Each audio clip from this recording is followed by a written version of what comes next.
Shrewsbury, winter before last, in the height of the energy prices going up, and spoke to an 84-year-old woman, worked all her life, obviously now a pensioner, and she told me that she doesn't get out of bed till midday because she didn't want to turn the heating on. Yeah, it's awful. And then when she did get out of bed, she had this sort of... Prime Minister Sir Kier Starmer found himself in the hot seat during a live television broadcast when controversial media personality Katie Hopkins launched a scathing critique of his recent policies. The confrontation not only left the host speechless but also sparked a wave of public reaction, including a parody Christmas song mocking Starmer's leadership decisions. This is very sensitive to the millions of pensioners.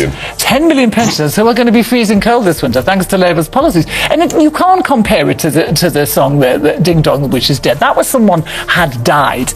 As yet, thank God, a pensioner has not died, but it's not to say that they won't because of this policy. Is that right? The country is being taken over from within. I am already a minority in my capital city, London, white people. Exactly transpired during this explosive exchange, and how has it influenced public perception of the Prime Minister? Let's delve into the details. Do us a quick favor, hit that like button and subscribe.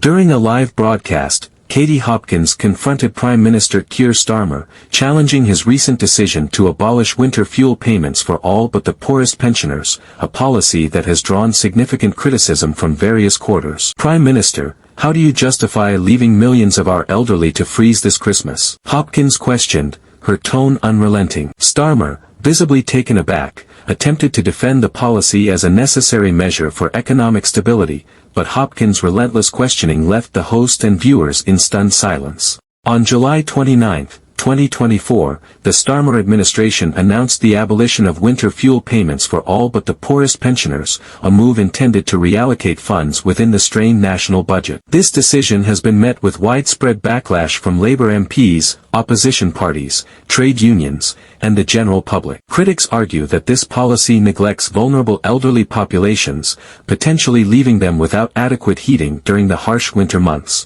In response to the policy, a parody Christmas song titled "Freezing This Christmas" by Sir Starmer and the Granny Harmers has gained significant attention. The song criticizes the Prime Minister's decision, highlighting the plight of pensioners facing a cold winter without financial assistance for heating. The Sun, despite its popularity online, major broadcasters, including the BBC, have faced criticism for not airing the song, with accusations of bias and censorship. The live TV confrontation and the ensuing parody song have intensified scrutiny on Starmer's leadership and policy decisions. Public opinion polls indicate a decline in his approval ratings, with many questioning the government's commitment to supporting vulnerable populations. Analysts suggest that the combination of direct media confrontations and cultural expressions of dissent, like the parody song, could have lasting impacts on the Prime Minister's political capital and the Labour Party's standing with the electorate. As criticism mounts, Prime Minister Starmer faces the challenge of addressing public concerns and restoring confidence in his leadership.